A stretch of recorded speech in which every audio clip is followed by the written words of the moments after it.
Bannange laavu eruma. Laavu eruma. Teyagala kumanya oba olina emyaka emeka, oba oli mukulu oba oli muto. Laavu ekuluma n'ekukabya ng'omwana omuto. Omukyala golaba mu katambi oyo Kadaama naye oba ava mu nsi kisimanyi, oba mu Filipino oba mu Pakistan oba mu Bangladesh simanyi, kati mmwe ababamanyi musobola okubaawula. Naye omukyala oyo Kadaama era ng'asinzira wali Saudi Arabia. Ekyo ekimukaabya tebamukubye, Omwarabu si yamukubye, wabula mukwano, laavu ye muluma. Omusajja yamukyayidde ku video call. Mbaawe gwamaze naye ebbanga yamukyayidde ku video call.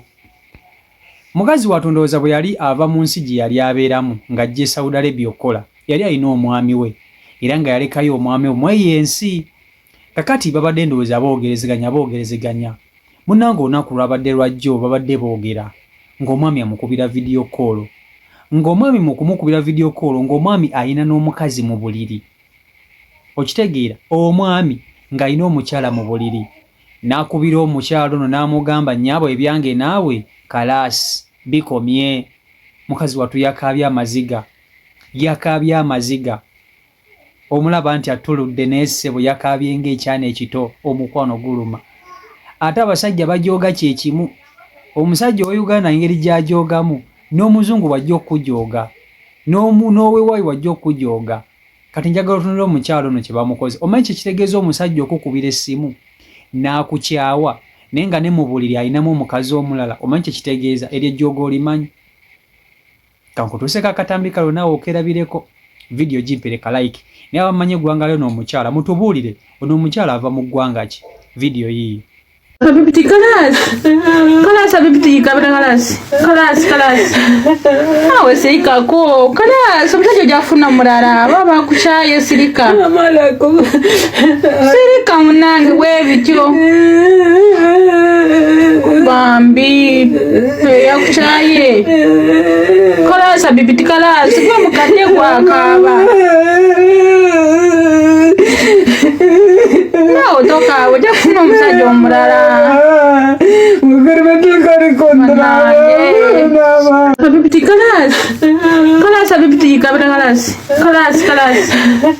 awe sirika ko kalas omusajja jafuna mulala baba kuchaye sirika amalako sirika munange webityo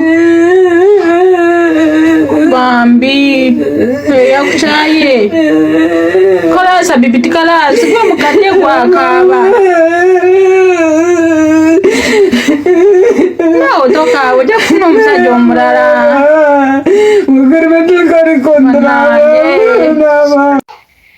laavu erabika eruma temanyi naleeba. Leeba kituufu aluma. Naye laavu muganda wange laavu biralamu.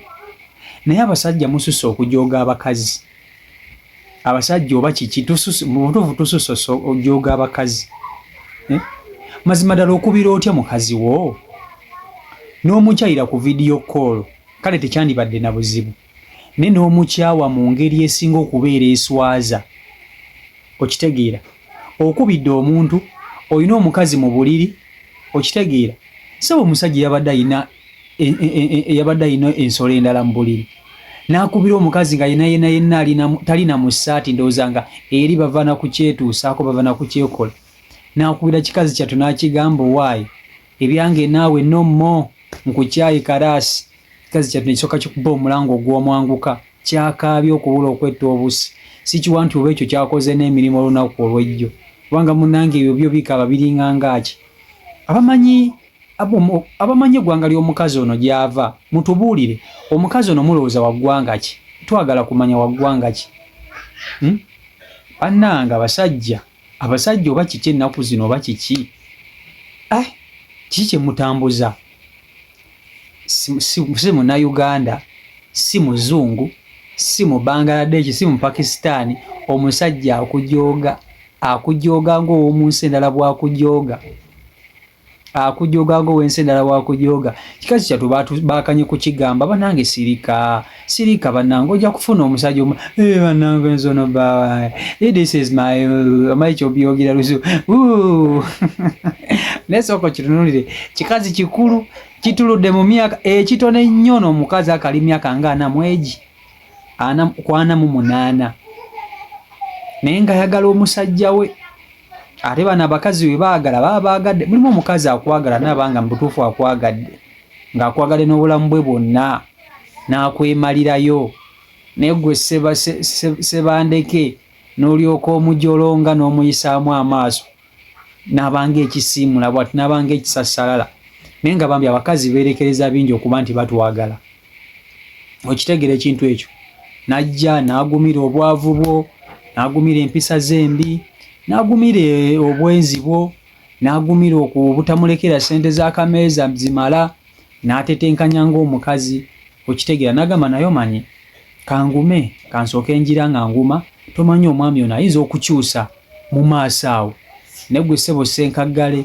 n'osigala ng'okola by'okola n'osigala ng'ojooga abasajja namunange nange ennaku zino bannema okutegeera okusanga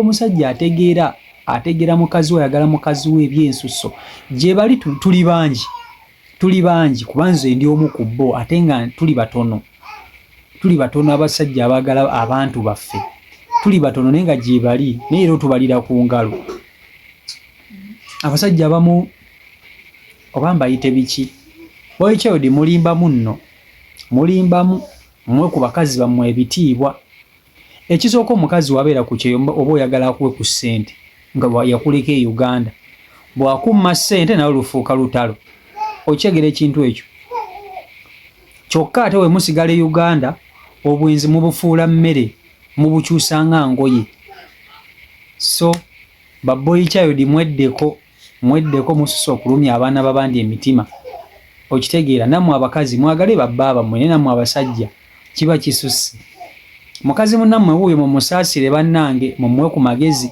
red flag zizo zaalumye dda ne uniform yafunye si Michael Uganda YouTube channel koli mwe bali kuba nti ate mugoberera mbagala nnyo bannange mwenna abandabire Saudi Arabia abandabire Jordan abandabire Kuwait abandabire Oman abandabire Kenya awo nayo bakwano banga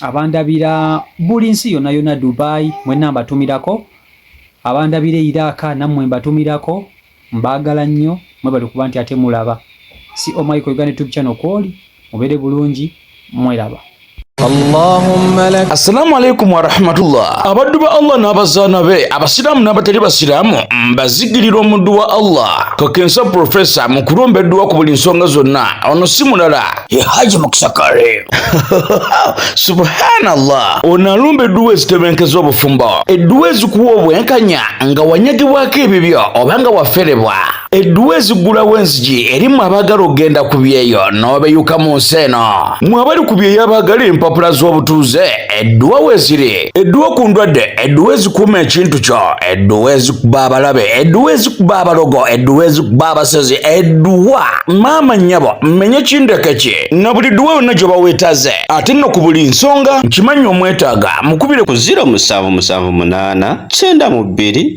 91 oba ku 0789 63 19 osobola omusanga ebuujo okulwa emitiyana ye Haji Muksakare. Salamu alaikum.